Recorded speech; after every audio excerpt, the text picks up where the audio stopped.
Good afternoon, everyone. Palakpakan po natin ang Panginoon sa ating ito for bringing us together. God gathers His people for a reason. This reading belongs to you and to this particular group. Thus says the Lord, I am going to open your graves and bring you out from your graves. Alam po ng Diyos ang nangyayari sa inyong buhay. For those who are here, been here for 25 years, it's not easy to be in this particular group. Like what Sister Michelle did. She was able to basically renew your commitment once again. And that's very good. Because it's very easy to be lax. Napakadali pong manghina ang pananampalataya. Napakadaling makalimot. It's very easy to forget everything that we experience. That's why in today's reading, as what I said, it belongs to you. Gusto po ng Diyos, buhayin muli ang inyong mga espiritu. God wants you to be alive. God wants you to be rejuvenated and renewed. God wants to revive the spirit in you. Because without Jesus, there is no life. Without Jesus, there is no joy. Without Jesus, there is no peace. Napakahirap pong mabuhay na wala si Jesus. Ginagamit lamang ng Panginoon ang inyong mga sakit.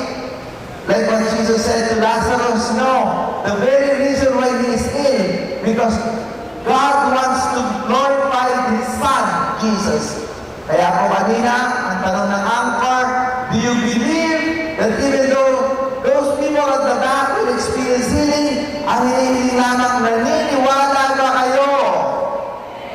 Naniniwala ba kayo na kayo ay gagaling? Naniniwala ba kayo na kayo magbibigyan ng Panginoon? That is what God is waiting from you. Wants to hear from you how much you believe in His love. And I want you to listen to this particular prayer, the opening prayer that we all pray, and you said, Amen. God our Father, help us to be like Christ your Son, who loved the world and died for our salvation. Inspire us by His love, guide us by His example. Gusto po ng Diyos maging mainit at maalam muli ang ating pagmamahal sa Kanya. Pwede ba natin gawin yon? Magmamahal ba tayo muli sa Panginoon? Magmamahal ba muli tayo sa ating kapwa? Yan po ang ating sinumpaan. That's what we promise. Nangako tayo during the Life and Spirit Seminar. We're going to change. Magbabago tayo. Umiiyak kayo. Nagmamakaawa sa Diyos. Nagpapasalamat. Pero nasaan tayo, 20? Pagkatapos ang Life in the Spirit Seminar, nasaan tayo? I'm here not to blame you. I'm here to remind you how loving our God is, how forgiving our God is. Gusto pong malaman ninyo kung gano'n kayo hinihintay ng Diyos na bumalik muli. Ang sabi nga in today's gospel, I will put my spirit within you, that you shall live. I will place you on your own soil. Then you shall know that I am the Lord, have spoken and will act. Ang sabi niya, bibigay ko sa inyo ang aking espiritu. Ang espiritu ng Panginoon ay babalik muli sa bawat isa na nandito ngayon na naniniwala at siya nagsasalita nito. Why we need the Spirit of God? Bakit ba kailangan natin ang espiritu ng Panginoon? Pagka po nawala ang espiritu ng Panginoon sa atin, puno tayo ng galit. We are full of anger. We're full of bitterness. We're full of anxiety. Kapag po nawala ang espiritu ng Panginoon sa atin, we will be totally negative. Ang iisipin natin masama. Ang iisipin natin nakakatakot. Ang iisipin natin mga walang kwentang bagay. But before the Lord, kapag po ang espiritu ng Panginoon ang pumasok sa atin, ang mangyayari sa ating mga kapatid, mawawala ang mga madidilim na pag-iisip. Ang ating mga hinanakit, mawawala ang ating mga problema. Walang kwenta. Dahil ang ating Panginoon ang magliligtas at magbibigay ng solusyon sa ating mga problema. That is our God, and that's what we believe. But what dear sisters and brothers, we need to be reminded to God's power. We have an access to God's power primarily because we are the chosen race, the chosen people. Pinili tayo ng Diyos. Pinili kayo ng Diyos. Naramdaman ninyo ang kanyang pagmamahal. Naramdaman ninyo ang kanyang kapangyarihan. Sa gabi ito at sa hapon ito, mararamdaman ninyo itong muli. Amen. You will experience this once again, and this is what God said. I will put my spirit within you, that you shall live. Naaawa po sa atin ang Diyos. Awang-awa siya sa atin kasi alam niya, life without Him is nothing. Kapag po tayo napalayo sa Diyos, mga kapatid, tayo ay malilito, tayo ay manghihina, tayo ay maguguluhan. Kapag po tayo nasa Panginoon, tayo ay giginhawa, tayo ay magmamahal, tayo ay makakaunawa, we will be inspired in our life, magkakaroon po ng direksyon ang ating buhay. Amen. Yan ang gusto mangyari ng ating Panginoon. God wants us to live and live life to the full in John 10:10. Yung pagbuhay ni Jesus kay Lazarus ay palatandaan lamang how much God loves humanity. God will do anything and everything just so that we will believe. Gusto po ng Diyos tayo manampalataya na ang pananampalataya natin ay walang pasubali. Our faith should be strong. Maasahan po ba kayo? Yun ang tanong ni Jesus. Inaasahan niya kayo. Inaasahan niya na ang ating pananampalataya will be strong. And in having that kind of faith, my dear sisters and brothers, yung inyong mga glaucoma, yung inyong mga headache, yung inyong mga arthritis, mawawala lahat. That is the privilege that we have. Do you know what the word privilege means? When man encounter God. Kapag po ang tao natagpuan ang Panginoon, it is a privilege. For 25 years, the Snaplock community is so privileged. You are the Lord's flock. Sa Tagalog, kayo ang mga hinirang ng Panginoon. And tonight, God wants you to feel that. Tonight, God wants you to take ownership into it. And tonight, God wants you to feel how privileged you are. That's why I said, there is no better place to culminate this kind of celebration other than the celebration of the Eucharist. Because the celebration of the Eucharist is Thanksgiving. It is Thanksgiving, pasasalamat. Pasasalamat for what? For being the Lord's flock.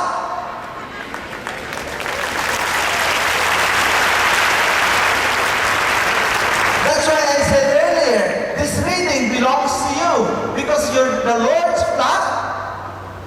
The Spirit of the Lord will be in you because as what the second reading says, it is impossible for you to please God if you're not in the Spirit. But in today's first reading, inunahan na tayo. The Spirit of the Lord will be in you. Kaya mga kapatid, lahat na nandito ngayon, who acknowledge Jesus is Lord, it belongs to the Lord's flock. The Spirit of the Lord is in you, at tayo po ay may access to God the Father. May access tayo kay Jesus. The power of God is in us because God loves us. Gagaling po tayo sa ating mga karamdaman. Before coming here, I was in Monte Maria, the place where God gave to each and every one of us, especially the Filipinos. I received an offer of 125 hectares, equivalent to 500 acres property in Tagaytay, the most prime lot on the top of the mountain. Right now, almost 50,000 people are going there every week. Every mass is like this, and people and the power of God is being manifested.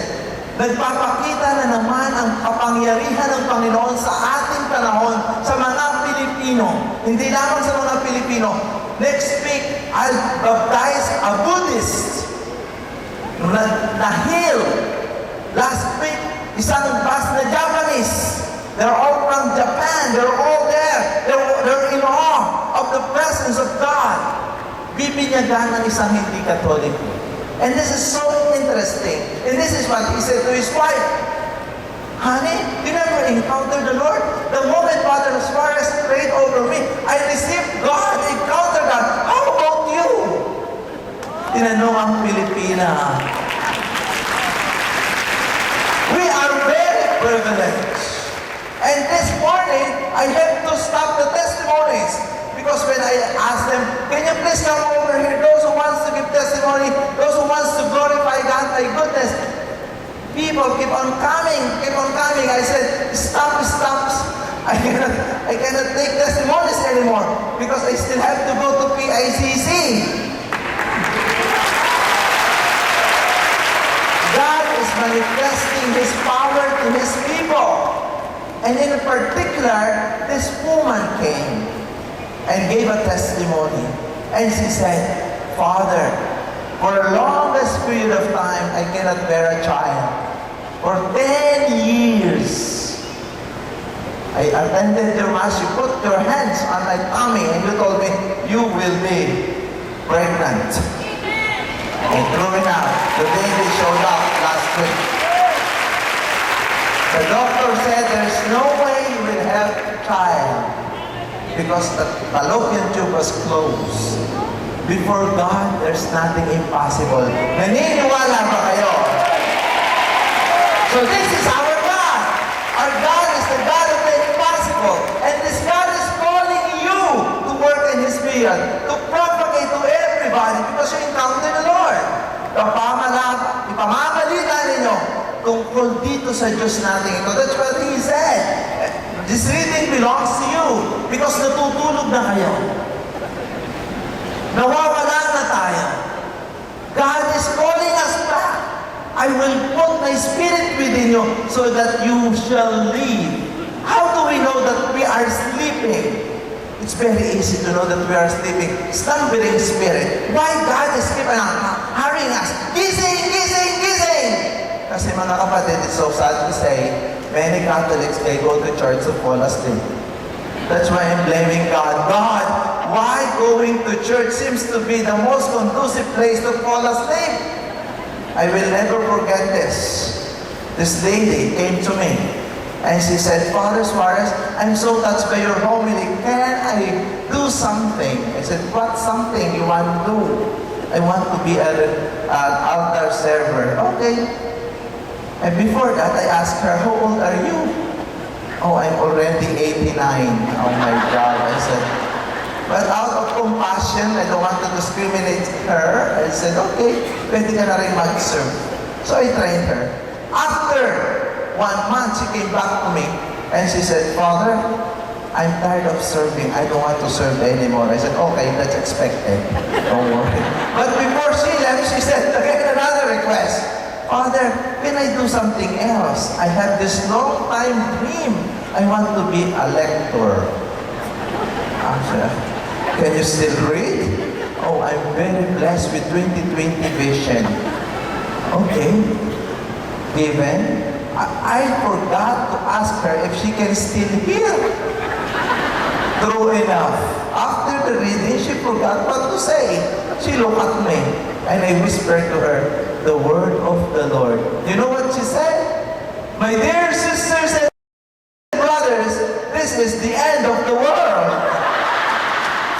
With my surprise, everybody in the congregation responded.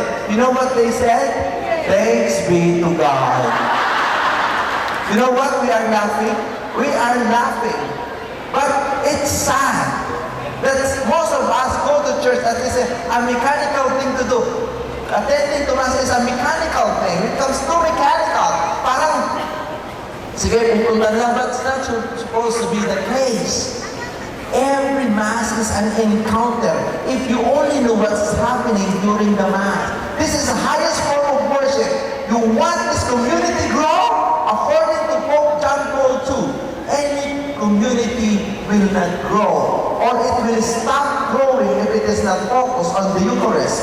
Because the Eucharist is the source and the summit of our spiritual life. And He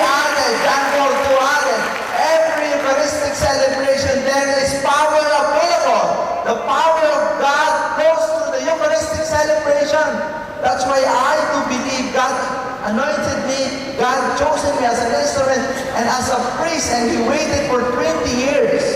Naghintay ko ang Panginoon ng 20 taon dahil I was so reluctant. Ayaw ko ng gift na ito. Sabi ko, Diyos ko, ibigay mo na ito sa iba. When I first discovered this gift, I was 16 years old and I don't want it. And now I know why I don't want it. And I think it's God's plan for me to be a priest so that I will preach to the world, lalo-lalo na sa mga Katoliko, na kailangan at napakaswerte natin dahil tayo ay may misa. Dahil ang tinatanggap natin ay si Jesus, na si Jesus ay buhay, nagpapagaling, nagmamahal, at nagpapatawad.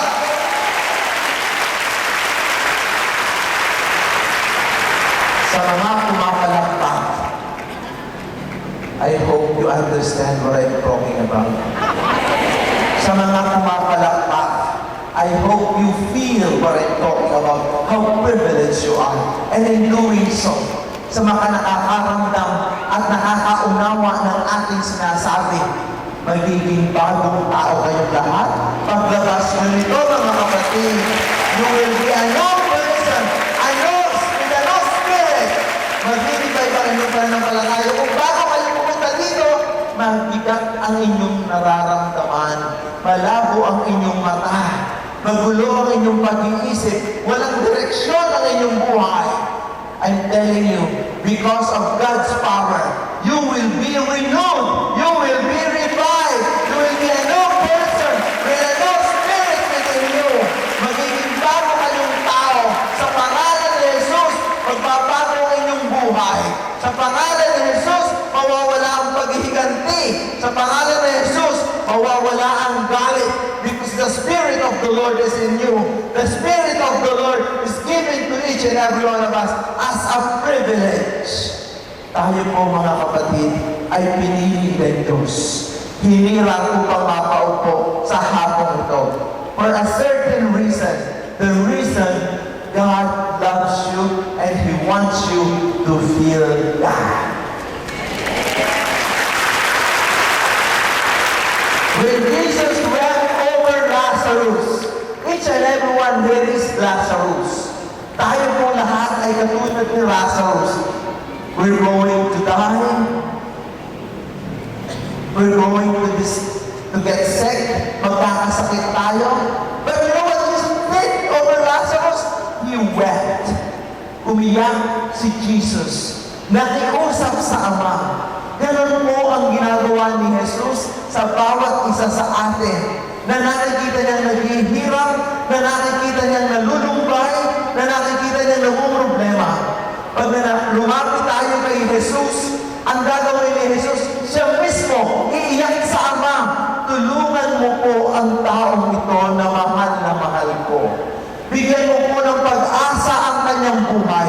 Huwag niyo po siyang pababayaan dahil siya ay mahalaga sa atin. And this God is going to answer the prayers of Jesus at ibibigay ng Diyos sa atin ang ating mga pangangailangan. Yun po ang gusto kong ipabatid sa inyo ng Diyos sa hapong ito. Gusto niya maging kompleto ang inyong araw. God wants this celebration to be complete. That's why in this Eucharistic celebration, it's not only to give you the Word, it's not only to give you His Word, He's going to give His very self. The Eucharist that we're about to receive. That's why the Eucharistic celebration is complete in itself. The highest form of prayer, the greatest gift par excellence given to the church by God the Father, because Jesus Himself is very much present in our life, and His promise that He will be with us till the end of time in Matthew 20:20 is being realized today and tonight in your midst. Sa harapan ninyo, makikita ninyo ang pagmamahal, ang kapangyarihan ng Diyos na babagsak at bababa sa bulwagan ito, sa hapon ito, na ibibigay sa inyong lahat. That is our God. The anointing of the Lord. Tuwi po ako magdadasal. Ang dinadasal ko, sana maramdaman ng lahat ng tao ang nararamdaman mo para sa Diyos. I am praying that each and every one will experience the very mercy of God, especially those who are problematic, especially those who are scared, especially those who are lonely, especially those who are sick, especially those who are alone, especially for those who are old and marginalized. Ang sabi ko po, sana maramdaman ng bawat isa kung gaano siya kahalaga sa ating Panginoon. At sa hapong ito, yun po ang pakiusap ko sa inyo. I hope you're clapping. I know you're all attentive. I know you're all listening. Nakikinig kayo. Sa pakikinig na yan, let us all pray. Let us all pray to God to help us to be a better person. So, to be alive in the Spirit. And in being alive in the Spirit, my dear sisters and brothers, we will be a new creation. Bubuhayin muli ang Espiritu ng Panginoon sa bawat isa na nandito ngayon na tatanggap ng kanyang pagpapala. Amen. So I want you to pray with me and pray after me. Close your eyes and open your hand. We're going to pray and ask God to be with us tonight, to renew our spirit, to put His Spirit into us so that our faith will be renewed and we will be alive once again. Follow after me. Merciful and loving God, Merciful and loving Father, thank you for allowing me to realize thank you for allowing me to how realize much you love me, how much you love, how much you care for me. how much you care for me.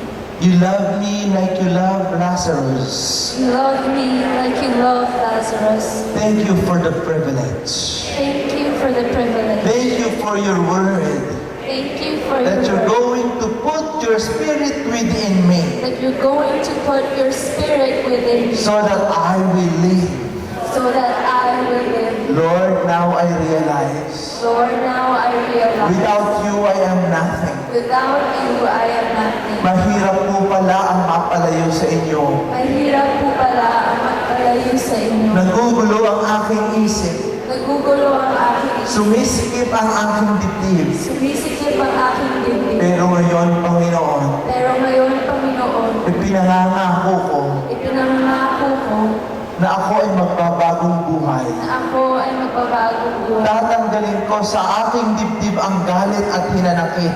Tatanggalin ko sa aking dibdib ang galit at hinanakit. Magpapatawad na po ako. Magpapatawad na po ako. Patatawarin ko na ang aking kapatid. Patatawarin ko na. Patatawarin ko na ang aking asawa. Patatawarin ko na. Patatawarin ko na ang lahat ng tao na nagkasala sa akin. Patatawarin ko na ang lahat ng taong nagkasala. Patatawarin ko na rin ang aking sarili. Patatawarin ko na rin ang aking sarili. Lord, thank you for giving me a chance Lord, thank you for giving me a chance to realize to realize that without you, that without you, there is no life. there is no life. Without you, there is no joy. Without you, there is no joy. Without you, there is no peace. Without you, there is no And peace. tonight, my Lord God, Tonight, my Lord God, I am ready I am ready to receive your Spirit. to receive your Spirit. I am ready I am ready to commit myself once again in your service. to commit myself once again in your service. Use me, Use me, mold me, mold me, change me. change me. Thank you for this moment. Thank you for this moment. Salamat sa pagkakataong ito. Salamat sa Hindi ko po pagkakataon. makakalimutan ang hapong ito. Hindi ko po makakalimutan ang hapon. At ako po ay nagpapasalamat. At ako po ay At ako ay nagpapasalamat. nakarating dito. At ako ay nakarating dito. At ako po ay naniniwala At ako po ay na naniniwala ako ay gagaling sa aking mga karamdaman. na ako ay gagaling sa aking mga Ako po ay karamdaman. magkakaroon ng matibay na pananampalataya Ako po ay magkakaroon ng matibay na at pananampalataya lakas ng loob at lakas ng loob na gawin ang kagustuhan mo ang kagustuhan mo sa pangalan ni Jesus. sa pangalan ni Jesus. Amen. Amen. In the name of the Father, and of the Son, and of the Holy Spirit. Amen.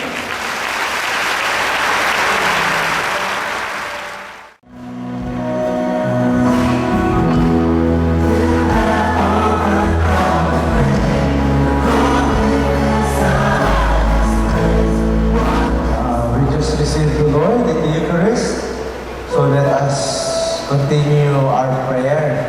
This is the moment where we will be in the deepest communion with our God. So let us take advantage of this moment. Samantalahin po natin ang pagkakataong ito, nakatatanggap lamang natin kay Jesus. Tinanggap natin ang ating tagapagpagaling. Tatanggalin niya po ang lahat ng sakit na ating nararamdaman.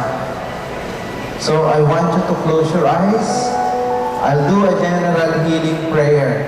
Napakarami po ang gumagaling dito. Yung bulag, makakakita, yung may cataract, yung mga naka-wheelchair, maglalakad, yung may crutches. You will see God's power right now. So put your right hand sa parte ng inyong katawan na may sakit. And I'll do a general healing prayer. Close your eyes and believe in this Jesus, the one who received in the Eucharist. He is real. For those who believe that what we receive is the Lord, will experience power. Merciful and loving God, at this very moment, to call these people by name, one by one, tinawag mo po sila dito, isa-isa. Especially those who are suffering from cancer.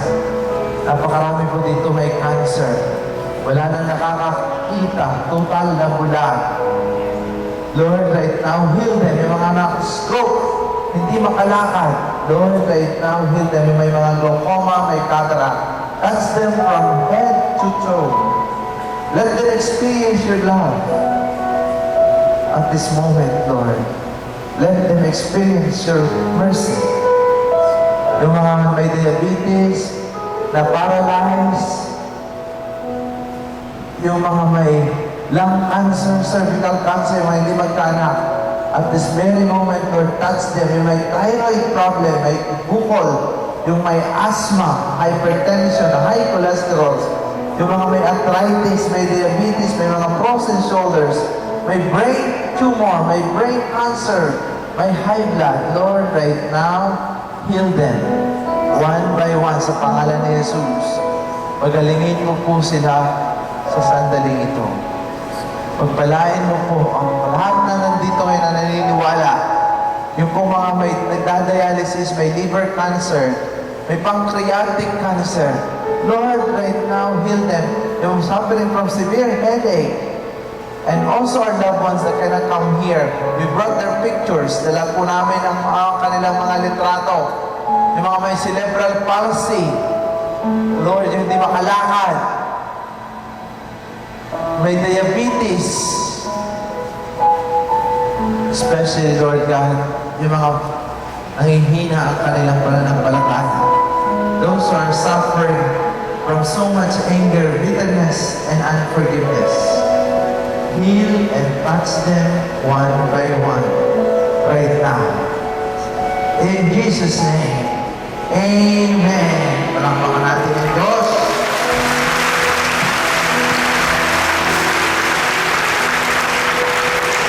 Marami na po dito nakatanggap ng nagalingan kanina pa lamang. Taas ang kamay na nakatanggap ng pagaling kay Jesus. Yan, wow! Nakagaling ka kayong lahat, pwede na kayong umuwi. All of you receive healing. Salamat po, Diyos ko.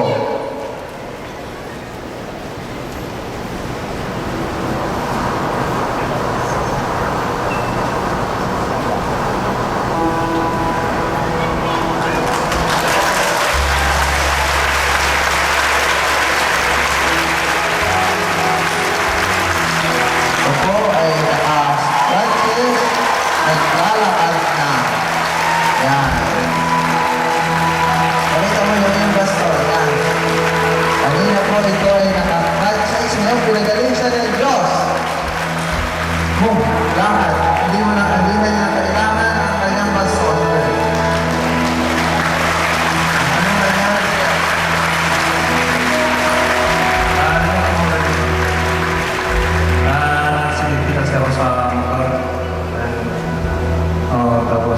operahan ako. Lagyan ng baka, mga after months na infection. Yun, tapos Wala nang sakit. wala Wala na pong sakit. Na-accident sa motor. Yan. Purihin ang Diyos.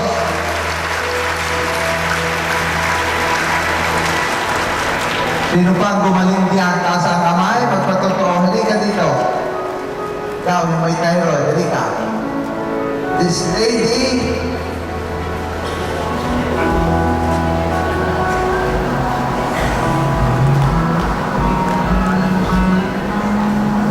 Nawala na po yung bukol ko. Kasi malaki. napakalaki po ng kanyang bukol sa lalamunan. Lumiit po ang kanyang bukol. Salamat sa Diyos. Yan. Purihin ang Diyos. At marami pang mamayang gagaling, magbibigay ng testimonies. But it's the Lord who heals. Sabi ko sa inyo, I'm only God's instrument. I have no power to do it. God is the one who heals.